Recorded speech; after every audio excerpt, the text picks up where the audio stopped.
आजकल श्रीवास्तव जी शादी विवाह में इतनी अधिक फजूल खर्ची होने लगी है, हमें लगता है कि 1-8 करोड़ रुपए लोग ऐसे ही फूंक देते हैं। करोड़ों करोड़ों रुपया फूंक रहे हैं लोग आतिशबाजी में, सजावट में। अच्छा, कितना भोजन वहां बर्बाद होता है आप देखे होंगे। आजकल जो भंडार वो होता है विवाह का भोजन, शादी ब्याह का, थोड़ा सा खाया, भरी के भरी प्लेट डस्टबिन में, फिर कुछ ले लिया, फिर फेंका, कितना भोजन बर्बाद हो जाता है। अब विचार करिए, उसी भोजन को बचाकर और किसी गरीबों की बस्ती में बांट दिया जाए, किसी भूखे के पेट में डाल दिया जाए तो कितना बड़ा पुण्य होगा। जो पैसा झूठी शान दिखाने में बर्बाद किया जा रहा है, वही पैसा झूठी शान में ना लगा करके और कहीं दीनहीनों की सेवा में, किसी गरीब की सेवा में लगा दिया जाए, किसी बच्चे के शिक्षा में, पढ़ाई में लगा दिया जाए, तो बताओ जो बच्चों का ब्याह हो रहा है उनके लिए ज्यादा आशीर्वाद मिलेगा कि नहीं? उनका जीवन और सफल और सुखी होगा। तो अभी हम भोपाल गए 1-2 विवाह समारोह में, चूंकि भोपाल में हमारा पुराना नाता वैसा रहा है, वहाँ रहे हैं, तो लोगों का बड़ा, वैसे हम शादी ब्याह में जाने से बहुत बचते हैं, और वहाँ जाना पड़ा 1-2 जगह, तो देख के मन में यही आया कि कितना पैसा लोग अनाप शनाप बर्बाद कर रहे हैं और कितना भोजन बर्बाद कर रहे हैं। और पंकज जी, आपकी बात हमें याद आ जाती वहाँ देख करके कि जितने में इन्होंने इतना सब तमाशा किया, इतने में तो कितनी गैया भोजन कर लेती, कितनी गैयाओं को बढ़िया चारा मिल जाता, कितनी गौशालाओं में भूसा डल जाता, गैया मैया का साल भर की व्यवस्था हो जाती, भूसा डल जाता। देखो, ये बात हम इसलिए नहीं कह रहे कि आप वानप्रस्थ में ही सेवा कर दो, कहीं भी करो, लेकिन अपने धन का दुरुपयोग मत करिए। भगवान ने यदि आपको लक्ष्मी दी है, ठीक है, समाज के लिए भी करना चाहिए, थोड़ा अपना मान प्रतिष्ठा के लिए करना चाहिए, जितना आवश्यक है बिल्कुल करिए, अपने सुख सुविधाओं के लिए भी करिए, सामाजिक प्रतिष्ठा के लिए भी करिए, थोड़ा व्यवहार के लिए, वो सब जरूरी है, लेकिन साथ में ये ध्यान रखिए कि कहीं हमारे धन का दुरुपयोग तो नहीं हो रहा, अनावश्यक तो नहीं फेंक रहे हम, डस्टबिन में अन्न तो नहीं जा रहा, बर्बाद तो नहीं हो रहा है। हम तो एक बात और निवेदन करते हैं श्रीवास्तव जी कि भोजनों में फिर से ये व्यवस्था होनी चाहिए कि बढ़िया सामने चौकियां लग जाएं और बढ़िया बैठने की व्यवस्था हो और प्रेम पूर्वक जो है परोसा जाए। वो भोजन ज्यादा सम्मानजनक है कि ये खड़े वाला ज्यादा सम्मानजनक है? लेकिन यदि आजकल वो कर दो तो लोग नाराज हो जाते, करे बताओ ये कोई तरीका है? हम कह रहे हैं नीचे नहीं बैठ पाते, मान लो कमरों घुटनों में दिक्कत है, कोई दिक्कत है, आजकल ऐसी भी समस्याएं हैं, तो जो लोग नहीं बैठ सकते उनके लिए टेबल कुर्सी की बढ़िया व्यवस्था हो जाए और टेबल पर बढ़िया भोजन परोसा जाए, और भोजन परोस के खिलाओ, उसमें सामने वाला आग्रह करता है एक और ले लीजिए, कितना अच्छा लगता है। और यहाँ तो छीना झपटी चलती है, एक और दे दीजिए, जब तक दूसरा प्लेट आगे कर देगा। गरम रोटी वहाँ चली गई। बड़े बड़े सूट बूट वाले जो बड़े अपने आप में कुछ हैं, वो बेचारे ऐसे लाइन में लगे हैं, प्लेट पकड़े, उसको वो कह रहे हैं हम शान से खा रहे हैं, और बिठा दो तो उनको लगता है हमारी तौहीन हो गई। कैसा उल्टा जमाना आया है। अरे सम्मान पूर्वक बिठा के खिलाया जाए, उसमें कितनी इज्जत है। तो भैया भोजन बर्बाद ना हो, अन्न का कण भी फिके ना। यहाँ भी आश्रम में भी, चाहे यहाँ रहें चाहे कहीं और रहें, आप ये ध्यान रखा करें, उतना ही ले थाली में कि व्यर्थ ना जाए। धाम में आकर के एक कण भी यदि आप बर्बाद कर रहे हैं, इसका भयंकर अपराध लगेगा, यहाँ या कहीं और। ये नहीं कि हम यहीं के लिए कह रहे हैं, कहीं भी अन्न आप लें, चाहे घर में भोजन करें, चाहे, देखो पैसा आपका हो सकता है लेकिन अन्न पर अधिकार आपका नहीं है। अन्न ब्रह्म है और उस ब्रह्म का जो है सम्मान होना चाहिए, वो नाली में नहीं जाना चाहिए, वो बर्बाद नहीं होना चाहिए।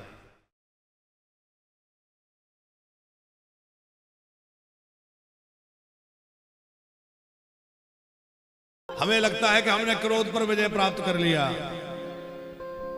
लेकिन छोटी छोटी बात में क्रोध आ जाता है, जरा जरा सी बात में व्यक्ति के अंदर क्रोध के चिन्ह उमड़ आते हैं।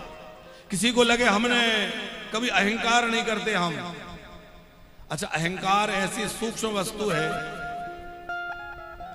कि वो किस रूप में आ जाए पता ही नहीं चलता। ज्ञान का भी अभिमान हो जाता है, पर अभिमान का ज्ञान जल्दी नहीं होता कि हमें अभिमान है। ये तो दूसरों को पता चलता है कि इनको अभिमान है। ज्ञान हो जाए उसका ही अभिमान कि हम बहुत ज्ञानी हैं। अच्छा, अभिमान ना होने का अभिमान, अग्रवाल जी, अभिमान ना होने का भी अभिमान हो जाता है क्या? अरे हमें कोई अभिमान नहीं है, हम बिल्कुल अभिमान करते ही नहीं, तो ये भी तो अभिमान है कि नहीं है? लोग खूब त्याग करते हैं, बड़े बड़े सिद्ध संत हैं, त्याग करते हैं, घर छोड़ दिया, परिवार छोड़ दिया, पत्नी छोड़ दी, बच्चे छोड़ दिए, लेकिन बार बार उस बात को कहेंगे हमने ये छोड़ दिया, हमने ये छोड़ दिया, हमने ये छोड़ दिया। तो कई बार हमें लगता है कि इन्होंने सब छोड़ दिया, पर छोड़ने वाली इस बात को नहीं छोड़ा कि हमने क्या क्या छोड़ दिया। ये तो पकड़ के बैठे हैं कि हमने ये छोड़ दिया। अरे बात तो तब बने जब वो भी छूट जाए कि हमने क्या छोड़ दिया। अरे छोड़ा तो तब होता जब हमारा होता, कुछ हमारा था ही नहीं, मिला था, थोड़े दिन आनंद लिया, जैसे रहे, जो भगवान ने कृपा करी, अब सबसे अलग हो गए। तो छोड़ा क्या? कुछ लेकर आए थे जो छोड़ दिया। क्यों किशनलाल जी? हम लोग व्यर्थ अभिमान करते हैं कि हमने छोड़ दिया। अरे हमने क्या छोड़ दिया? हमारा कुछ था ही नहीं, मिला था, जितने दिन के लिए मिला मिला, चला गया चला गया। अच्छा, इसी प्रकार त्याग वाले के लिए है, और इसी प्रकार अभिमान वो छीन ले, कोई हमसे कोई वस्तु छिन गई, समाज ने छीन ली, प्रारब्धवश चली गई, परिवार ने छीन ली, होता है ना, घर से अलग कर दिया, परिवार से अलग कर दिया, जमीन जायदाद से अलग। तो कई बार तो हम छोड़ते हैं, कई बार छीन लिया जाता है। तो छीन लिया जाए तब भी यही बात मन में रखें कि हमारा था ही नहीं, तो हम किसकी चिंता करें? जितने दिन मिला था मौज लिया, हमारा था ही नहीं तो हम क्यों रोए? हमसे पहले कोई और इस संपत्ति का मालिक था, और हमारे बाद कोई और इस सब का मालिक हो जाएगा।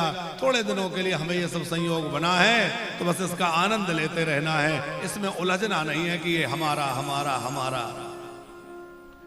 जो राम जी करें, जैसे रखे राम जी,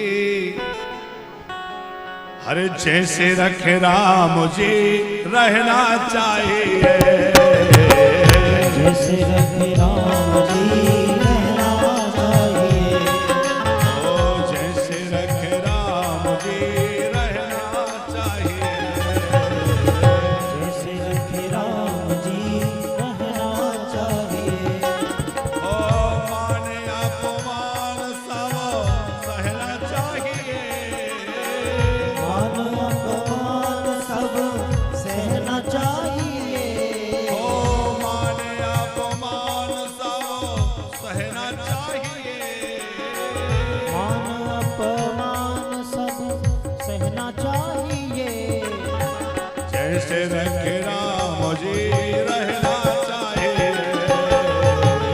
जैसे रखे राम जी रहना चाहिए।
चाहिए।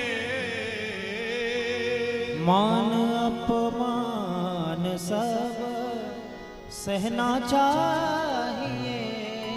अरे जैसे रख मुझे रहना चाहिए।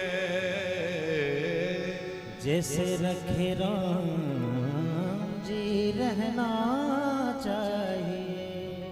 अच्छा, जिसको सम्मान और अपमान पचाना आ जाए, ये जीवन की बहुत बड़ी कला है। नामदेव जी, व्यक्ति अभिमान को, वो व्यक्ति अपमान को तो सहन कर लेता है, पर सम्मान नहीं पचता। अपमान को तो पचा सकता है, पर सम्मान नहीं पचता। जब ज्यादा सम्मान होता है तो अभिमान आ जाता है। अरे हम तो बड़े श्रेष्ठ हो गए, अरे हम तो ऐसे हो गए, आ जाता है कि नहीं? सरल और सुखी वही रह सकता है जो अपमान में दुखी ना हो और सम्मान में प्रसन्न ना हो। सम्मान मिले तो भगवान की इच्छा, और अपमान भी हो जाए तो भगवान की इच्छा। जो राम जी की इच्छा है, राम जी ने सम्मान दिला दिया तो सम्मान पा रहे हैं, और राम जी अपमान दिला दें तो अपमान पा रहे हैं। कोई बात नहीं। तो काम को जीतना हमारे बस की बात नहीं है, क्रोध को जीतना हमारे बस का नहीं है। काम की बात चल रही है, तो अब आप कल नारद जी का प्रसंग सुन रहे थे कि नारद जी जैसी स्थिति में पहुंच करके भी कोई काम आसक्त हो सकता है। क्रोध बोले सनकादिक की कोटि का हो करके। किशनलाल जी, सनकादिक का प्रसंग आपने सुना होगा, सुना है? कितने लोगों ने सुना है सनकादिक को क्रोध आ गया? 2-4 लोगों ने सुना है। थोड़ा सा सुना देते हैं। एक बार सनकादिक कहीं भ्रमण कर रहे थे और उनको भगवान के दर्शन की इच्छा हुई, वैकुंठपति का दर्शन करने जाया जाए। बड़ी प्रसिद्ध कथा है। तो सनकादिक के मन में दर्शन की लालसा जगी, वो सीधे वैकुंठनाथ के दर्शन के लिए वैकुंठ चले। और जैसे ही वैकुंठ के द्वार पर पहुंचे तो वहां 6 दरवाजे तो पार कर गए, 7वां जो मुख्य द्वार था उस पर जय और विजय का पहरा था। ये भगवान के 2 पार्षद हैं, जय विजय। उन्होंने रोक दिया, बिना अनुमति के नहीं जा सकते आप, ऐसे नहीं कि उठे आए चले आए। इन्होंने कहा तुम जानते नहीं हो, हमारे को भगवान से मिलना है, हमें दर्शन करना है। तो जय विजय ने कहा कि मिलना है तो अच्छी बात है, पर मिलने के भी कोई नियम कायदे होते हैं। भाई आपकी परिचय है, जान परिचय है किसी अधिकारी से, वो ठीक है, पर वहां का कुछ प्रोटोकॉल भी तो होता है कि नहीं? वहां का अपना कुछ नियम तरीका होता है। तो आप थोड़ा रुकिए, हम पूछते हैं, पहले अनुमति लेते हैं, अनुमति होगी तो आप जाइए। नहीं, हम कोई अनुमति, हम तो भगवान के प्रिय हैं, भगवान हमारे प्रिय हैं, क्या पूछना ताछना? ये पूछना ताछना दूसरों के लिए होता है, अपनों के लिए थोड़ी होता है। तो जय विजय ने थोड़ी अपनी बात रखी, उन्होंने अपनी बात रखी, बात बढ़ गई। और जय विजय को मिलने की इतनी अधिक त्वरा थी, जल्दी थी कि जय विजय, वो सनकादिक को मिलने की इतनी जल्दी थी कि सनकादिक को क्रोध आ गया। और जब क्रोध आया तो श्राप दे दिया कि तुम भगवान से मिलन में बाधा उत्पन्न करते हो, तुम देवलोक में रहने के योग्य नहीं है, जाओ तुम राक्षस हो जाओ, तुम भगवान के स्थान में रहने लायक नहीं हो, असुर बन जाओ। राक्षस होने का श्राप दे दिया। कौन बने वो दोनों? पहले बने हिरण्याक्ष और हिरण्याकश्यपु, फिर बने रावण और कुंभकर्ण, और फिर बने शिशुपाल और दंतवक्र। ये 3 बार उनको आना पड़ा। भगवान ने कहा तुमने कितनी बार मनुष्य होने का, राक्षस होने का श्राप दिया है? बोले 3 बार। तो बोले ये 3 बार जाएंगे तो मैं 4 बार जाऊंगा। क्यों? बोले इसलिए कि इन्होंने जो अपराध किया है वो मेरे द्वारा किया गया अपराध है। सेवक का अपराध भी तो स्वामी का ही अपराध है। आप वानप्रस्थ में आए हैं, अब कोई भी कर्मचारी आपके साथ अभद्रता कर दे, कोई गड़बड़ कर दे, तो किसका दोष माना जाएगा? चाहे जो करे, पर दोष तो हमारा ही माना जाएगा, क्योंकि भाई महाराज जी की व्यवस्था है। माना जाएगा कि नहीं? भले ही किसी कर्मचारी के द्वारा कोई बात हो या किसी के द्वारा हो, पर वह माना हमारा ही जाएगा। हम तो यहाँ बहुत ध्यान रखते, यही कहते भैया तुम लोग यदि किसी से गलत बोलोगे, किसी को परेशानी हो तुम्हारे कारण होगी, तो जिम्मेवारी हमारी होगी। क्योंकि लोग हमारा चेहरा देख के आ रहे हैं। टीवी में आप जुड़े, जो लोग टीवी के माध्यम से जुड़े या यूट्यूब फेसबुक से जुड़े, तो किसका चेहरा देख के जुड़े? महाराज जी को हमने टीवी में देखा था, तो प्रायः लोग महाराज जी को देखकर आए कि नहीं? महाराज जी को सुना था, महाराज जी को देखा था, महाराज जी के कारण हम यहां तक आए। अब यहां आकर के कोई और इधर उधर करे या कोई और बात बताए तो पीड़ा होगी कि बताओ हम तो महाराज जी को देख के आए थे और यहां तो ऐसा हो रहा है।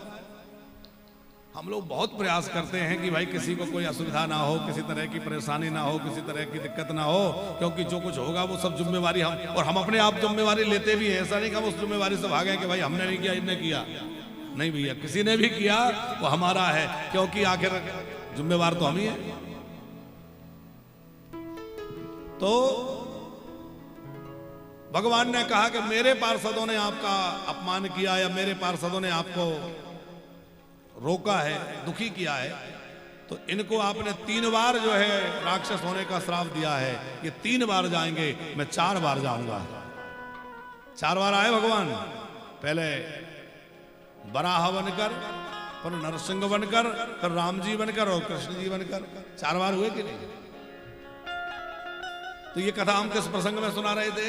ये सुना रहे थे क्रोध के, कि सनकादि जैसी स्थिति में जाकर भी क्रोध आ सकता है। सनकादि तो निरंतर भगवत भजन में लीन रहने वाले हैं, इतने निर्विकार हैं कि उनकी आयु 5 वर्ष से अधिक कभी होती नहीं है। जैसे 5 वर्ष का बच्चा होता है ऐसे ही बने रहते हैं। उन्होंने वरदान मांगा हुआ है कि हम कभी 5 वर्ष के बच्चे से अधिक वय के ना हो। इनकी आयु तो बहुत है, क्योंकि ये सबके पूर्वज हैं। सबसे पहले सृष्टि में कौन प्रकट हुआ? ब्रह्मा जी ने सृष्टि का सृजन करना आरंभ किया तो मानसी सृष्टि पैदा करी। और मानसी सृष्टि में सबसे पहले कौन उत्पन्न हुआ?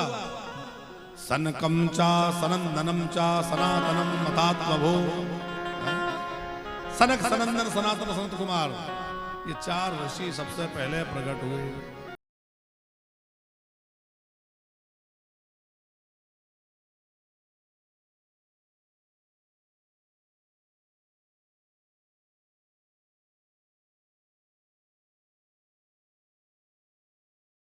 तीन काम ऐसे हैं जिनको करने वाले व्यक्ति पर कलंक लग जाता है या उसकी कीर्ति धूमिल हो जाती है। कौन कौन से? पहला है असत्य भाषण। जो झूठ बोलने वाला व्यक्ति है वो चाहे जितने ऊंचाई पर चला जाए पर कभी ना कभी उसको नीचा देखना पड़ेगा। जब भी उसके झूठ की परत खुलेगी तो उसको नीचा देखना पड़ेगा। झूठ बोलने वाला व्यक्ति चाहे जितना ऊंचाई पर पहुंच जाए पर कभी ना कभी उसको नीचे गिरना पड़ेगा, नीचे देखना पड़ेगा। असत्य भाषण। दूसरा है पर स्त्री की ओर गलत नजर रखने वाला। जो दूसरे की नारी की ओर गलत दृष्टि रखेगा वो चाहे जितना ऊंचाई पर पहुंच जाए पर यदि वो गलत नजर रखने वाला है तो निश्चित ही उसको कलंक लगेगा। तो जानकी जी ने राम जी से कहा कि प्रभु आप में असत्य वाला दोष नहीं आ सकता। आपने पिताजी की रक्षा, पिताजी के सत्य की रक्षा करने वन में आ गए तो वो दोष आप में नहीं आ सकता। परदाराभिमर्शन भी नहीं हो सकता, क्योंकि आप किसी और स्त्री की ओर देख भी ले या मन में संकल्प भी, मन में विचार भी आ जाए, ये भी संभव नहीं है। लेकिन तीसरा दोष है बिना कारण के बैर करना। बिना मतलब के लोगों से बैर करते घूमोगे, कभी ना कभी मुंह की खानी पड़ेगी। जानकी जी ने कहा कि इन राक्षसों ने आपका कुछ नहीं बिगाड़ा, फिर आपने इनसे विरोध क्यों कर लिया?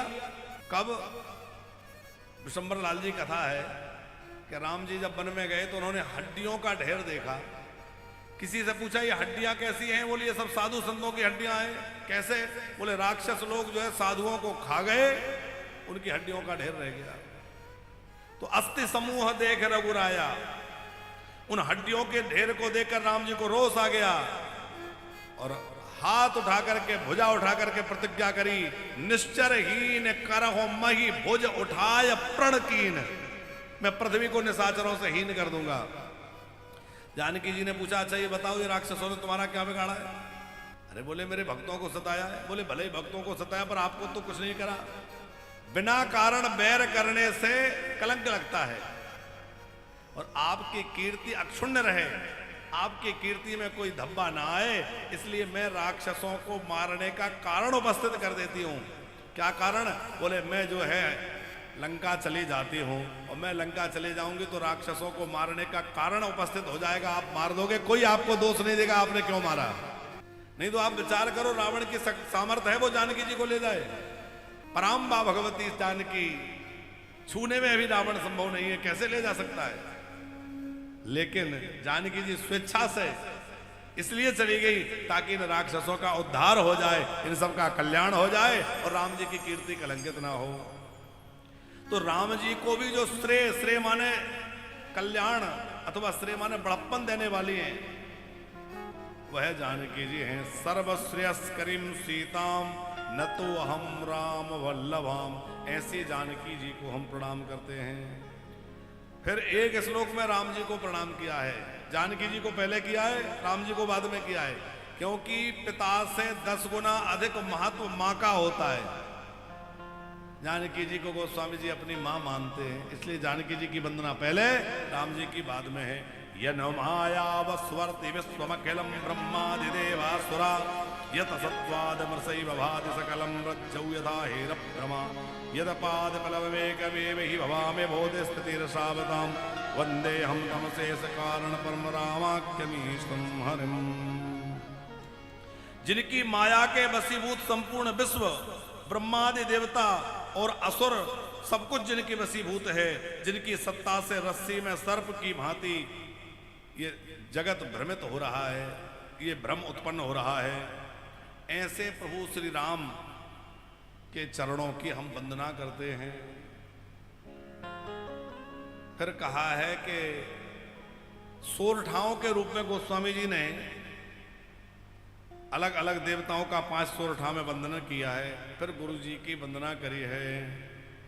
बंदा हो गुरु पद पदुमो परागा, बंदहु गुरु पद पद्म परागा, बंदा हो गुरु पद पदुमो परागा, बंदहु गुरु पद पद्म परागा, सुरुचि सुवास सरस अनुरागा, सुरुचि सुहास सरस अनुरागा, अमिय मोरी मैं चूरण चारो, अमिय मोरी मैं चूरण चारो,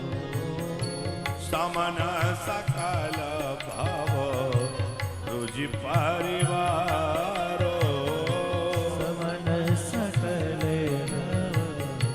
रुचि परिवार, बंदा हो गुरु पद पदुम परागा, बंदा हो गुरु पद्म परागा, गुरु जी के चरणों की वंदना करी है।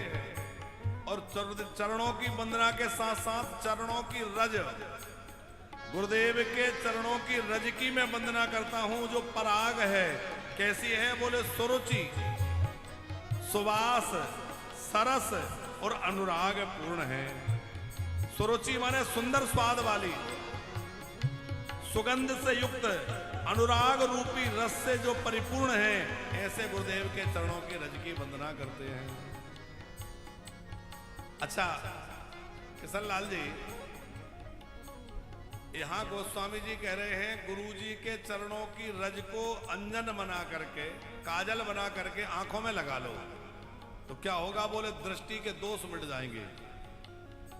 अच्छा, आंखों में धूल भरने से आपका क्या होगा? हम चल रहे हैं रास्ते में, एकदम आंधी आ जाए, हवा आ जाए, वो आंख में धूल आ जाए तो जो दिख रहा है वो भी दिखना बंद हो जाता है कि नहीं? आंख में साधारण रज आ जाए तो जो दिख रहा है वह भी दिखना बंद हो जाएगा।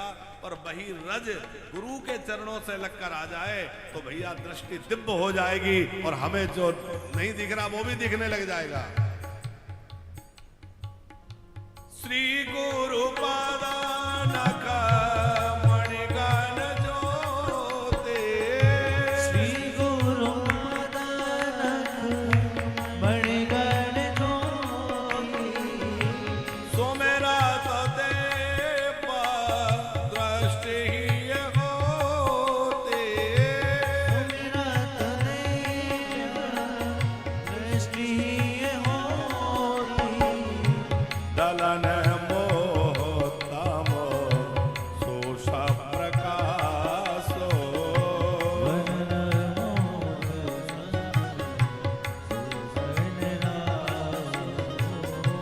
बड़े भाग्य और आवहि जासो, बड़े भाग जासो।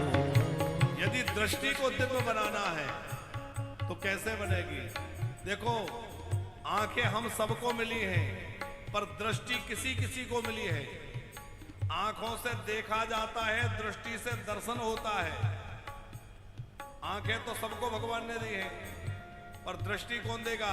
बोले दृष्टि गुरुदेव भगवान कृपा करके प्रदान करेंगे। जब हम गुरु के चरणों का आश्रय लेंगे तो गुरुदेव भगवान हमें दृष्टि प्रदान करेंगे। और जब दृष्टि प्राप्त हो जाएगी तो हमें संसार में कहीं कोई निंदनीय नहीं लगेगा। अभी हमें सब निंदनीय लग रहे हैं।